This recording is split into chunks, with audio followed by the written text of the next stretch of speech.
Welcome to a new edition of the Neon Jazz Interview Series with the chair of the Contemporary Improvisational Department at the New England Conservatory of Music. He's also a multi-instrumentalist and a composer, the great Dr. Hankus Netsky. He took some time to speak about the passing of the very gifted and talented pianist and composer Geri Allen. She left us at the age of 60 on June 27, 2017, and he had plenty of thoughts on what made her so special and one that will rank very high in the world of jazz artists. So get to know him and listen to his insights and dig this interview, my friends. Hey, thank you for taking a minute out today to talk to me a little bit about the life of Geri Allen. I appreciate it. Oh, it's a pleasure. Geri was an amazing person and a wonderful musician. You know, and in the afterglow of her life, the condolences and the reflections on her life have been tremendous from everyone all across the jazz map. So let me ask you this. Talk to me a little bit about what you think her impact was on the annals of jazz history. I have to say that for me, the most profound expression of who she was, I think, was the end of her memorial service in Newark on Saturday, honestly, because there you saw assembled a group that included, you know, Vijay Iyer and Kenny Barron and Andrew Cyril and Jack DeJohnette and Carmen Lundy and Cassandra Wilson. And I mean, the kind of group of people that any jazz festival would not even be able to assemble. But the amazing moment, honestly, where it all kind of came together for me was at the end when they were playing What a Friend We Have in Jesus as the last song, and it was Oliver Lake leading the group kind of with that hymn with Andrew Cyril on drums, Vijay Iyer on piano, and everybody joined in. Nicholas Payton on trumpet, Joe Lovano on tenor sax. You know, it was like bringing together people who would never think to play together. And, you know, stylistically were separated, you know, tremendously, honestly. I mean, it was incredible to hear Nicholas Payton and Oliver Lake together, to tell you the truth. But for Geri, that made sense. That's what she did. What she did was she brought it all together in a spiritual way, that there were not stylistic differences. There were not these kind of small-minded camps that there are in jazz. There were, you know, for Geri, it was a very organic tradition, and it was a tradition that she understood as a musical, let's just say, something that was forged, you know, in clubs, of course, and forged also in the church, and forged, you know, in the community and in the Mississippi Delta and all these places. But when she got it, as she did in Detroit, you know, working with Marcus Belgrave especially, and as she got it with the members of the Detroit Art Ensemble, who she kind of grew up, you know, working with, she got it as an art tradition that had many diverse kinds of sides to it, and they were all important, you know, and Monk was, you know, it was as great a creative force and a composer who composed spontaneously the way Beethoven composed, you know, probably in his time when he improvised. And, you know, for her, Dolphy was someone who was like a Schoenberg figure, you know, and she studied Dolphy. She wrote her master's thesis on Eric Dolphy. She brought this kind of scholarly respect for the music that was very, very unusual for a player, you know, because she was a player. She was there. She came on the scene and took it by storm. And everybody just said, I never heard anybody refer to her as, oh, she's a really good female piano player. No, she was the best piano player of her time.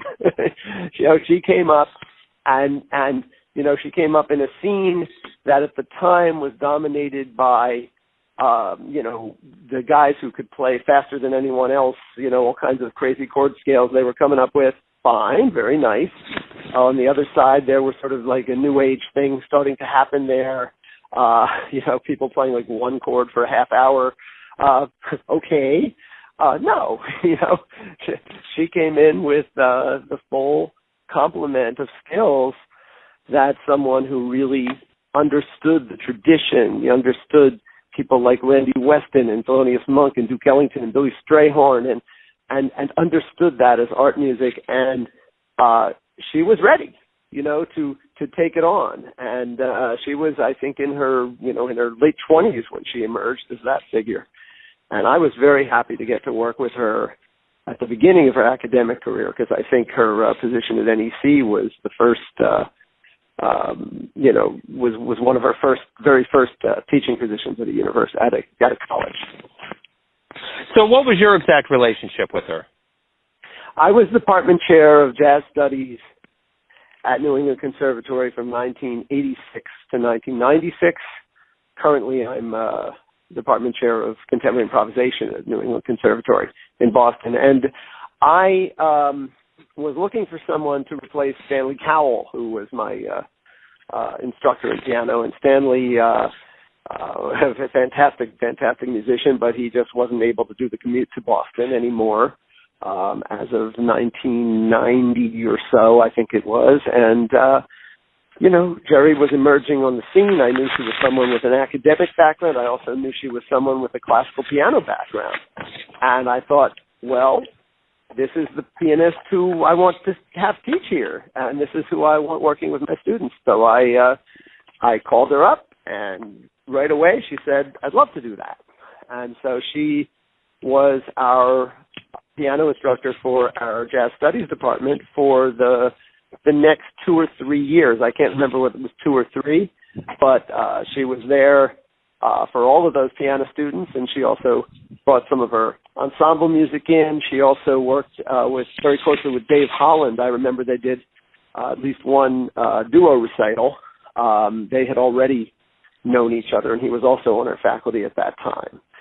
But she also, by the way, at that time, she was a new mother. I think Layla was born, as I recall, in 1990, because she was born the same month as my daughter Leah. And so Geri was trying to find a situation where she could tour a little less and be there for her child. And she was starting to see that teaching was a way that she could do that, and that she could have, a more predictable schedule. And I remember we rented her an apartment in the, I think the north end of Boston, Beacon Hill, in fact, actually. And so we would usually meet over there while she was taking care of her baby. Right on. There's a lot of musicians that play their instrument and have a mastery over their instrument and do really well at it. But then there's other players that have such a personality and such a wield of influence over what they do and how they influence others. What was so special about her that made her above and beyond just somebody that was really good at playing jazz or being on the piano? There was obviously more to it. Yeah, there was a lot more to it. The continuum that she was part of was the continuum of creative musicians, period. And I mean, you can't look at jazz without looking at let me put it this way, you can't look at the 20th century without looking at the figures that came out of the jazz tradition and led music in certain creative directions that the European composers simply were not prepared to do. European conservatories stopped teaching improvisation in 1850. Yeah. So when jazz musicians came along and decided improvisation was something that needed to be part of music, they were the ones carrying the torch, and they just brought it forward. And so when by 1960, we really had a so-called jazz scene, a scene dominated really by African-American musicians who were, in my opinion, the creative leaders of their time by far. I mean, Ornette Coleman, he broke up his group with Charlie Hayden and Don Cherry and Billy Higgins or Eddie Blackwell in order to form his trio with Charles Moffett and with David Eisenson. Why? Well, because he didn't want to be thought of as doing quote-unquote jazz. He wanted to be seen as someone who was in some way now moving on. Cecil Taylor was a musician who went and saw the Boston Symphony every week when he was a student at New England Conservatory. and saw his music in that continuum, but of course infused by his love for Duke Ellington and Thelonious Monk. You know, the music had moved on stylistically, and Geri, you know, being in exactly the same generation as her, I mean, I'm 62, she was 60, you know, we grew up in that world, and we grew up in a world where we saw the discussions going on. We saw a lot of scenes, and I felt, you know, I have to say, I think I felt so comfortable with Geri because we were very much in the same generation, and because we had both grown up in scenes, in her case Detroit, in my case Philadelphia, where we just saw that all happening. You know, the people in the Detroit scene were legends, absolute legends. I mean, we're talking about Tommy Flanagan and Barry Harris and Paul Chambers, and you know, these people who just changed everything in the 1950s, and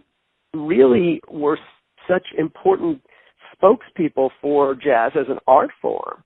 And Marcus Belgrave, her teacher, who I was privileged enough to meet in 1980, was another one of those figures. So, you know, she took that, and rather than approaching the music as, okay, this is, you know, I'm going to teach you some scales, I'm going to teach you some tunes. No. No. She taught music. She had her students start with Brahms exercises every practice session. I remember that like it was yesterday. And they said, what are we doing? Why are we doing Brahms exercises? Well, so you can play the piano. How about that? Yeah. You know, and from that, she would have everybody working on these really difficult transcription exercises. I mean, just, you know, she wouldn't hand them a lead sheet. She'd say, figure it out. Oh, you can't figure that out? Figure out something easier.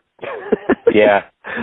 I mean, she was the real thing. She was someone who understood jazz as you know, as one of the most important developments in Americans, you know, in this country's classical music, in this country's serious concert music. She understood it.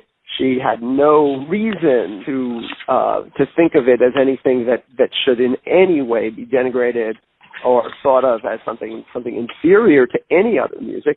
So she had that kind of confidence. She always approached everything with that kind of confidence. She was writing a jazz mass, you know, it was a mass. It was a serious mass, you know. Yeah. And if she was writing a tune, it was a vehicle for improvisation that should be as good as a Bach partita.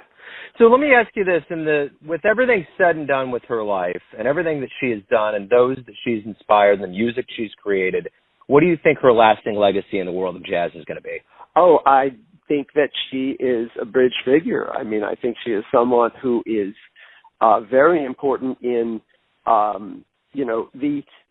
it's the generation really of the art ensembles, you know, and literally the art ensemble of Chicago kind of paved the way. People like Ornette Coleman, people like Sid Taylor, but what Geri did, and in our generation, I think a bunch of us really did that. I think John Zorn does that to some extent. What we did is we said, okay, but the tradition is great too, you know.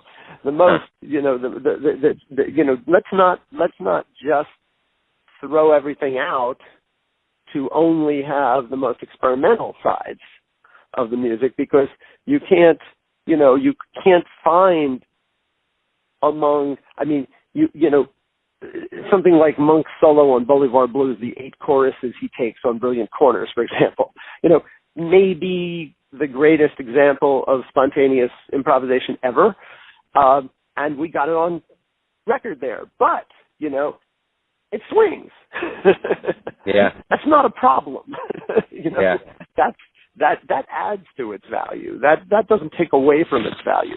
And I think that in an era that has been dominated so much by, say, you know, jazz, shall we say, retro, you know, people who are sort of the on the retro side who kind of look at jazz as nothing much happened after 1959. How about that? You know, no, we didn't accept that. John Coltrane happened. You know, Ornette Coleman happened. How do we use that Well, I think she's part of that reclaiming. It's interesting. It was interesting to see the testimony. One of our faculty members, Jason Moran, wrote about Geri, that Geri was the pianist who most caught his ear when he was young, and because what she was doing was bringing everything together, and that's really where her legacy is. I think that's a great way to sum everything up. Thank you for getting back with me and taking a minute out to talk about her life. Oh, no problem. It's a pleasure. She was a wonderful, wonderful person. I mean, I wish you'd gotten to meet her. Yeah, absolutely, without a doubt. Without a doubt. Thanks for listening and tuning in to yet another Neon Jazz interview, where we give you a bit of insight into the finest players in Boston, New York, KC, and spots all over the world, giving fans all that jazz. And thanks to Dr. Netsky for his time and his stories and his devotion to Geri's career. If you want to hear more interviews, go to Famous Interviews with Joe Domino in the iTunes Store. Visit neonjazz at youtube.com. And for everything Neon Jazz, go to the neonjazz.blogspot.com. Until next time, enjoy the jazz, my friends.